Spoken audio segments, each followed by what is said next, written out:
Chapter 8, Section 2, Part 2. Please make sure to have your Google Doc open through the Google Classroom to complete the questions that accompany this video. In the last video, we had left off with the Constitutional Convention beginning in Philadelphia. Today we will begin with the Virginia Plan. On May 29th, the delegates began the real work of designing a new national government.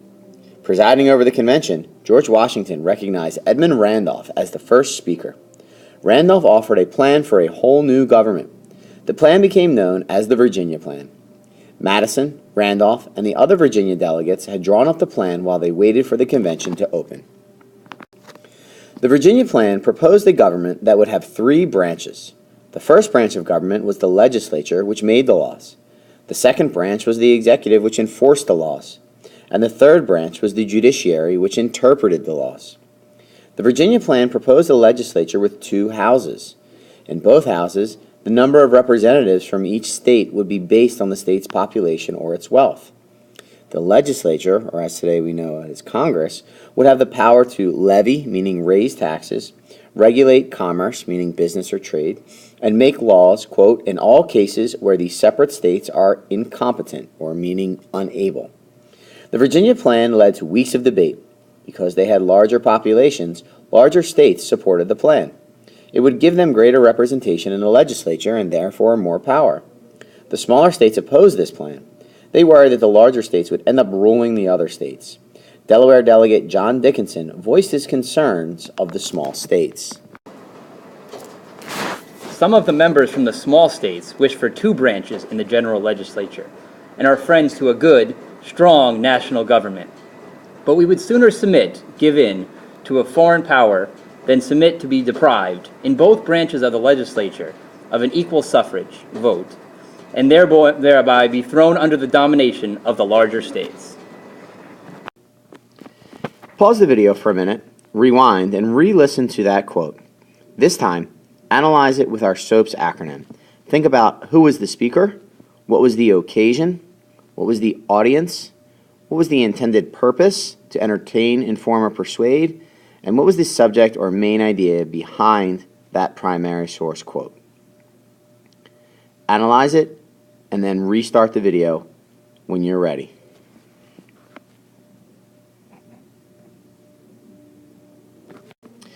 So we're back. So you should have come to the conclusion that the speaker of that quote was John Dickinson. The occasion would have been in 1787 in Philadelphia over the debate between the Virginia Plan and another form of government.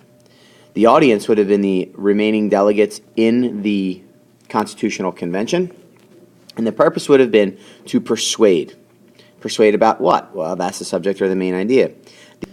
The idea is that the smaller states would not vote or support the Virginia Plan because even though they are for a strong and good national government, they did not want to give all of their power to the larger states because then the smaller states would be outvoted every time and have no power and basically be totally dominated by the larger states.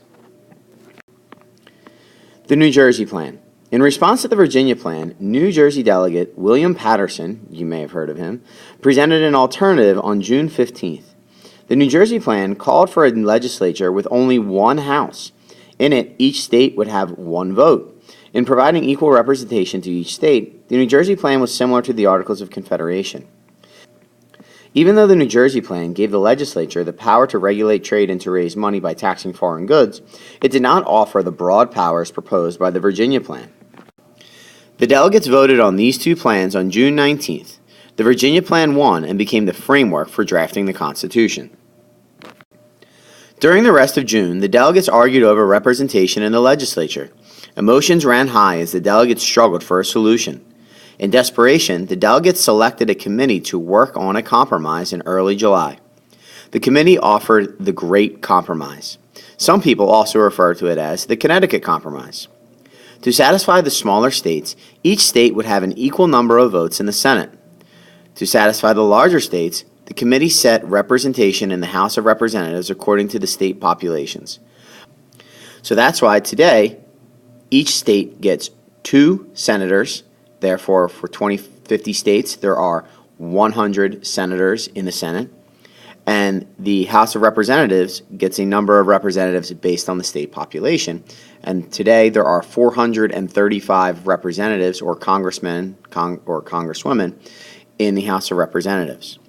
So after more than a week of arguing following the introduction of the plan, but on July 16, 1787, the convention passed it. Slavery and the Constitution.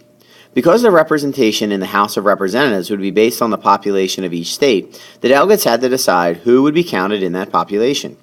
The southern states had many more slaves than the northern states. Southerners wanted the slaves to be counted as a part of the general population for representation, but not for taxation. Northerners argued that slaves were not citizens, since the Southerners continually referred to them as property, and should not be counted for representation, but should be counted for taxation. On this issue, the delegates reached another compromise, known as the 3/5 Compromise. Under this compromise, 3/5 of the slave population would be counted when setting direct taxes on the states.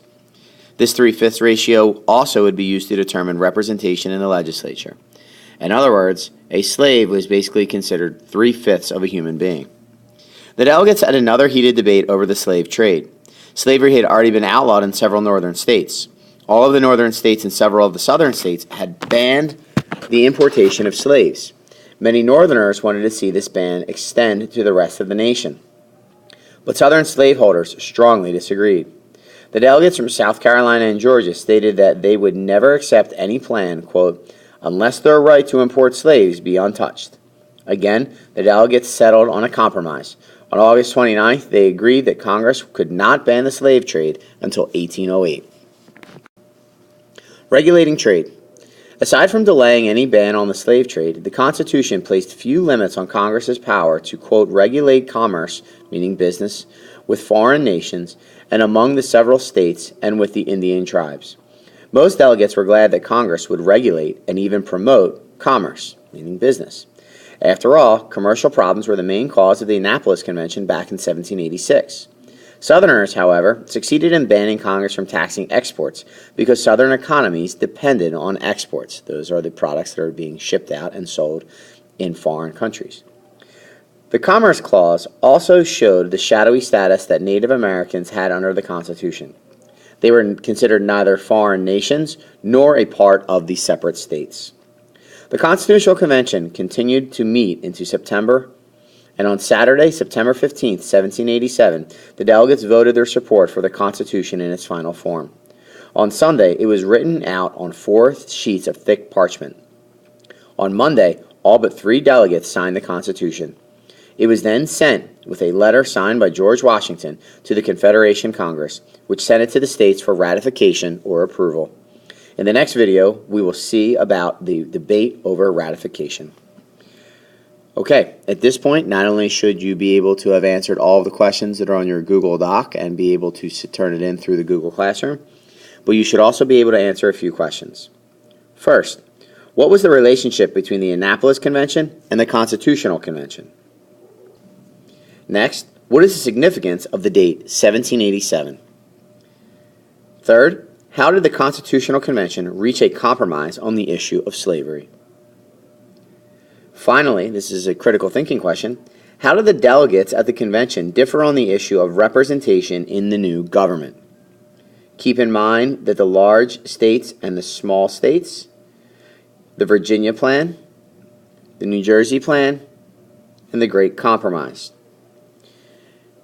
After you have answered all of these questions, or at the very least have thought about them, and make sure to submit your Google Doc through the Google Classroom, and we will see you in class tomorrow.